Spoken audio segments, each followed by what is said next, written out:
Hello and welcome to WOW's Operation Replays. I'm your host, Lord Holland, and today we are doing HMS Hood, the pride of the Royal Navy. Now, as you can tell from my Hood, she's been through a lot. Now, Hood is basically, a premium ship, so you get the, the standard economic boost, so nothing special.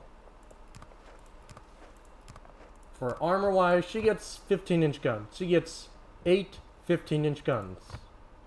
And then she gets these little tiny secondaries, which don't expect to be doing much, honestly.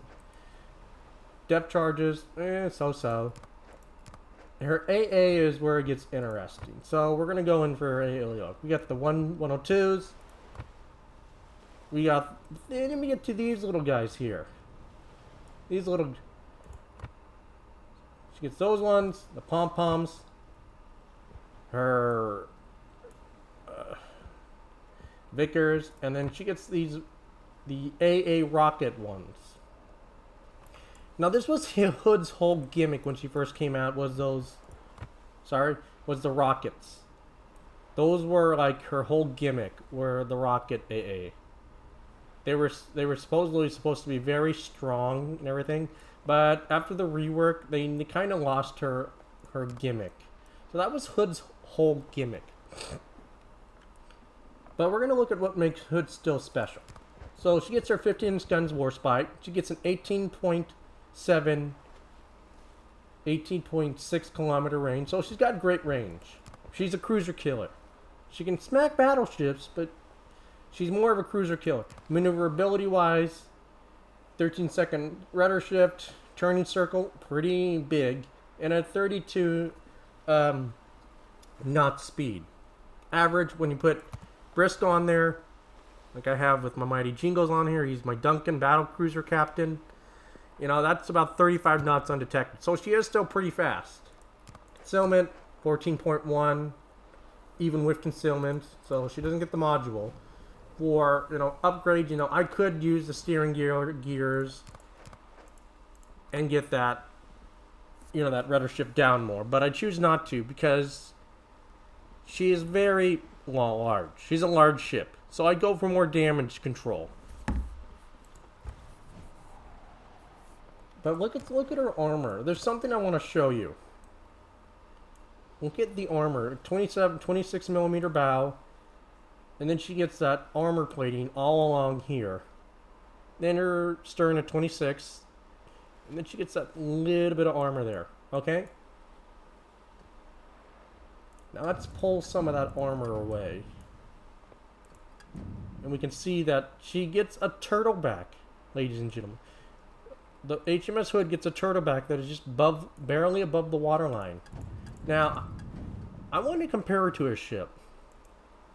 And that is the Tier 10 Incomparable. As you can see, they're both very large ships. I mean, of course, Incomparable gets better detection. But the rudder shift and the turning circle are still pretty similar playstyles. Incomparable, you get those broadsides, use your big guns to punish things. But the range is honestly Tier 7. So if you can learn to play a Hood, Incomparable is your next step. Because she has basically everything that the Hood wishes it had. It has all these consumables, plus it gets torpedoes. Hood did actually have torpedoes in real life. But they never modeled her torpedoes, because you can see where they would have put the torpedoes. Like around in here. But they never did give her torpedo protection. Or torpedo armament, which is unfortunate because I really would have liked to have had a Hood with torpedoes. Maybe we'll get an updated version at some point. I doubt it. But if you can learn to play a Hood, you can learn to play Incomparable. Phenomenal ship. I love it. Don't have a lot of XP in it. She is a very tricky ship. So let's bring up her armor. As you can see, it has roughly similar armor scheme to the Hood. It's thinner in some places, but it's also thicker. Like, it has more armor around in here. But she is very similar. Now, let's pull her armor away. And let's look at... Again, this one does get a turtleback also. A slight turtle back. But again, it is more citadelable. So again, like if you can learn to play the hood, Incomparable here is your next step. Now she is a very expensive ship. She costs I think it's 31,000 steel. I could be wrong on that. But it's about 23,000 to 24,000 steel with the coupon. So she's not a she's an expensive ship. A very expensive ship. But she's a fun toy. You can find a lot of reviews on her on YouTube, and they're highly recommending Incomparable. She's a really great ship. But I would go for Burgoyne over Incomparable first, if it's your first still ship. But Hood is just an amazing ship. Consumable-wise, she does get the defensive fire consumable, which was a really rare gimmick when she first came out. And that's why I drew attention to her rocket mounts. The rockets plus the defensive AA were supposed to be like the Atlanta almost before the rework. It was a very strong ship and very menacing to go against. But without the defensive AA, her AA is honestly average. With the speed flag, you know, she'll do about 30 some knots, 34 knots, a little bit not bad. But the whole thing about the Hood and Incomparable is the speed and her ability to just position. Like I stress on my videos, positioning, positioning, positioning.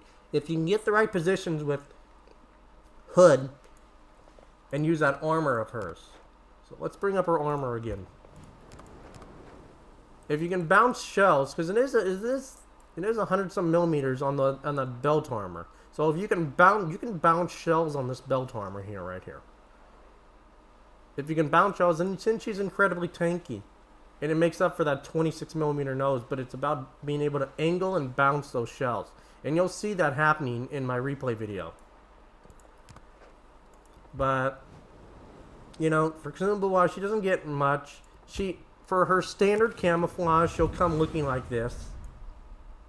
This is what the normal hood, like if you get it from the port, if you get it from the premium shop, she'll come looking like this. She has a very beautiful paint job. Now, if you're lucky enough to get, you know, Hood's Last Conquest, this camouflage was kind of modeled, as well as the bottom from the ocean. Now, these camouflages were, I believe they were modeled after historicalness, after what she looked like when she went down. But, you know, of course, when you look at the bottom from the ocean, she's definitely sustained a lot of battle damage. Fires ripped away most of the paint. She definitely shows her wear, and then you get the massive holes all along her side from shell holes and everything. It is a beautiful camouflage. But she's a good ship. Hello, this is WOW's Operations Replay, and welcome to a double feature. Today we have a double feature today. So it is Hood Review Day, and it is How Not to Do Defense of Newport. So we got a double feature here, folks. So I'm going to be doing double commentaries. Now, Hood is an amazing ship. An amazing ship. She's got basically war-spide guns, 15-inch guns, stand by for action. And her just the way she looks and she plays is very similar to Incomparable. I would honestly argue if you pick up the Incomparable and you have a Hood, a simple Hood build, focusing on your consumables and your heal and everything, and using speed, survivability, and consumables, you can slap that captain on an Incomparable and it'll work. Now, for teammates, I get the Vanguard, New Mexico, Cleveland, Hampshire, Kagero, Lightning. Now, for those of you that do know, I do have an extensive blacklist.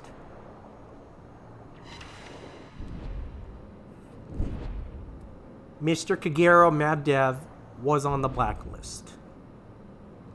And you'll see why he was on the blacklist in the video. Now, other ones that were added to the blacklist were the Cleveland and the Vanguard. And again, you will see why those guys are added. Again, this is titled Hood Review and How Not to Play operations and defense of Newport. Now I get lucky. Double Citadel, 27,000 first wave. Great, awesome. Get those broadsides in Hood. Same as with Incomparable. You want to use those massive AP guns. AP is your friend in this ship. No reason you should be shooting AT unless you forget to switch to AP like I did. Again, solid, just smacking everything left and right. Awesome.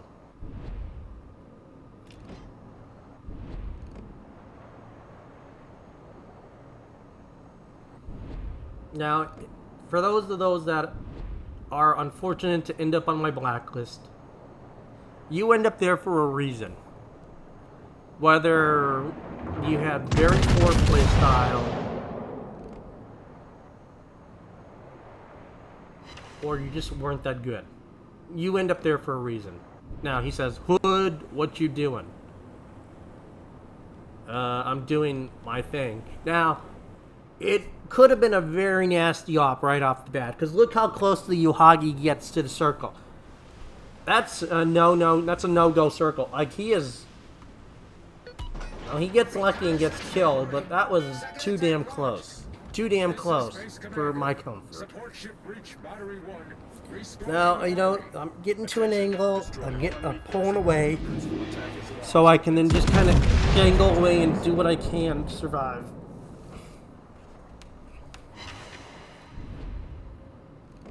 Because, of course, like Hood being Incomparable, it has no armor, and this thing will eat a Citadel.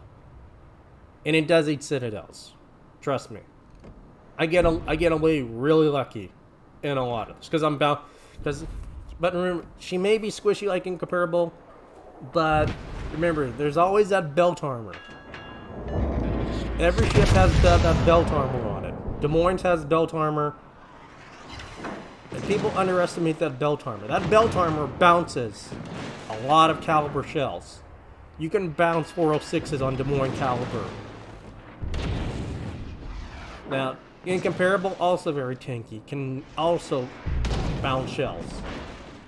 Same with Hood. Right there, you heard the bouncing noises? That's less damage now. The Hood is just an amazing ship. But again, our Mr. Kagero, our battleships, like our New Mexico, all of our cruisers could have been so much more aggressive. But they just kind of, you know, did their own thing. And I mean, that is kind of the... That's kind of the knife edge now with random operations. It's unfortunate, but... And you guys know... As you well know, I do play in a regular division with, you know, my friends Devil and Cap. And Wacky and Rosatsuku. Now, I play with these guys because they know what they're doing. Devil, Wacky, and Cap are all accustomed to my very aggressive, very, you know, gut rolling tactics.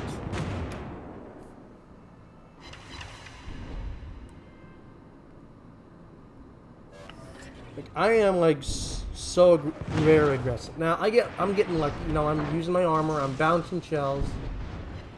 I don't bother going for the Congo, even though I was gonna go for him originally.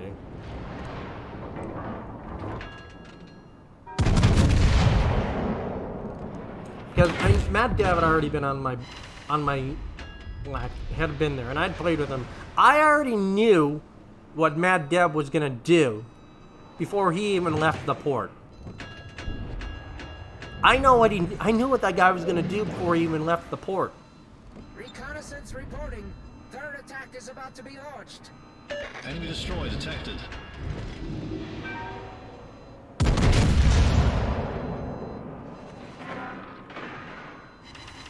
I should have had that kill, but I just couldn't get the shells to hit.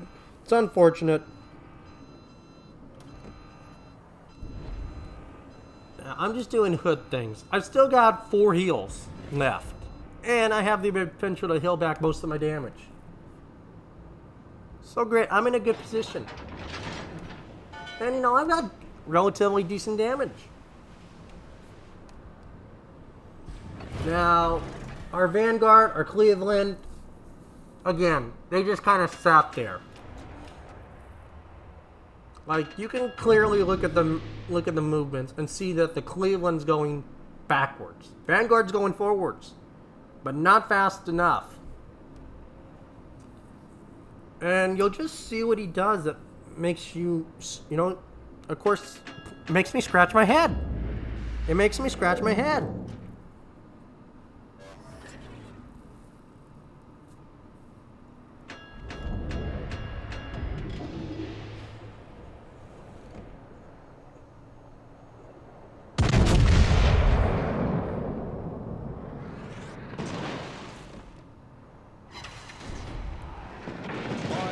Fire. Now, you know, I'm just kind of angling away because I know I'll die to these cruisers. I know I will die if I push in too deep. So it's more about just keeping myself, you know, alive and just doing what I can to stay alive as long as possible. Problem solved, sir.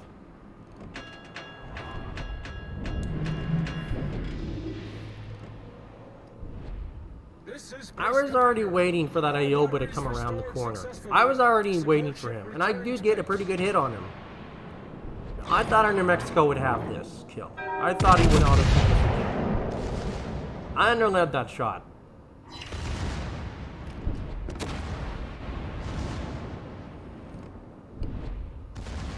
Now, I should have kept going straight where the lightning was going to go straight and tried. I should have went there, but for some reason I went around.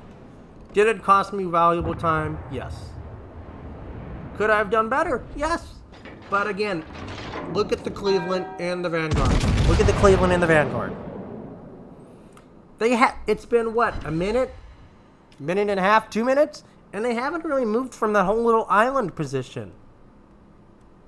Now, I mean, of course, New Mexico probably took some torps and he goes down. That's unfortunate.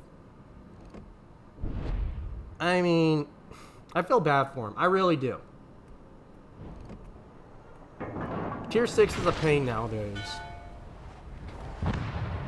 Now, you see where the hamster's going? Torpedoes dead ahead. You know, he's in a good position. He can take on that third wave. Torpedoes to starboard. Now, I have HE loaded for the DDs, because we got to get these DDs down. So many times you fell away because these DDs. I get a good hit. I get a good hit on that DD. And our lightning and everything's coming into... Our lightning and Cleveland are firing. But, again... Our carrier successfully entered the combat zone. They could have been... The Vanguard could have been so much more aggressive. Now, why is he in the middle? And you'll see what he does. Now, the hamster's kind of doing his thing. I get it. Now, if you're solo on a cruiser like that, you can do so much damage. It's ridiculous. Now, Hamster's a very interesting ship because her Citadel's in the back. So the shell is going through the bow, most likely won't arm and hit your Citadel. So Hamster could have been a lot more aggressive also. But the fact that two cruisers were just out of position way too long and didn't really do much is concerning. Now look at Mr. Mad Dev. He was at 2/3 health, 9,000 health. And he's charging into the Mayoko, the Hipper, and he's detected, so the rune's going to shoot on him. Even I know that's not going to end well. I get what he's doing, but that strategy only works if you're there when those two cruisers spawn. And he misses a whole set of torps. He gets it with what, 2 torps? And that's still 3 torps gone. Now he's gone. He's gone.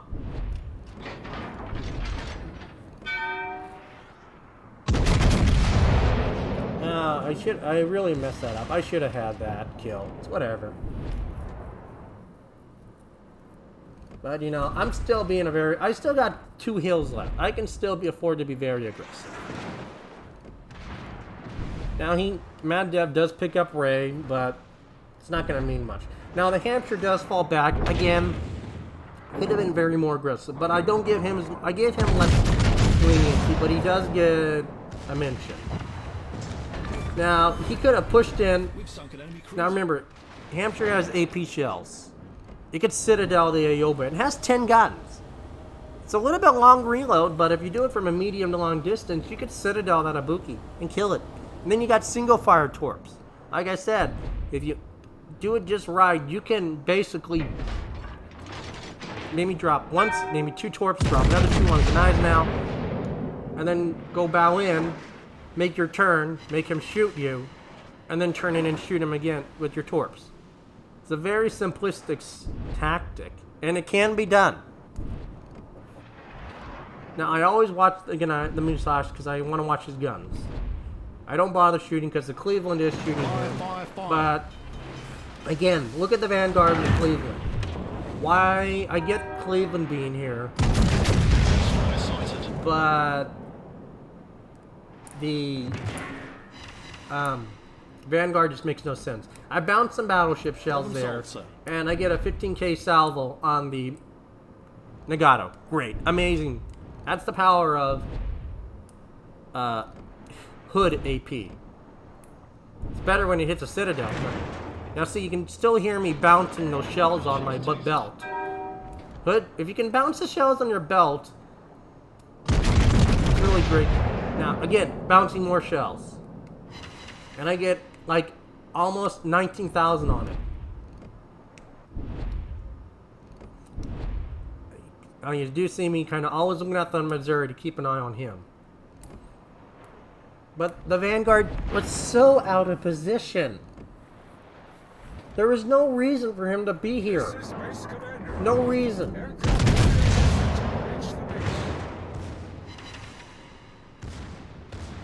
There's just, and I pop the heel. This is where it does get kind of scary for me. But again, there's no now the Cleveland is going down there, but he should have just kept going. Watch the Cleveland. Just folks, just watch those two. Watch the Vanguard and the Cleveland. I mean, of course, Hampshire wasn't aggressive enough, which is unfortunate. Maybe he just got the ship. I don't know. I got him really close to death there. I pick up the Nagato. And I'm down to 2,000 health. But again, Cleveland just kind of heads for the base. He should have just pushed straight in. Should have just pushed straight in. And he could have taken damage. He could have done a lot of damage going in like that. But he just kind of played it safe. Now the Des Moines is pushing in. And that's never a good sign. Because Des Moines is one of our objectives. And I click, hey, get over there. Hampshire's kind of turned around. He's not really helping at this point because he's running. Vanguard's just really has been out of his match the whole time. He hasn't done anything. Enemy cruiser detected.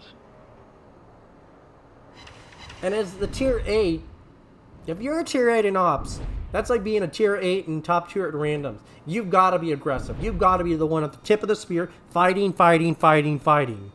If you're not fighting and at the tip of the spear in a tier 8, then take a tier 6 in or a tier 7 where you can sit in the back and just provide supporting fire.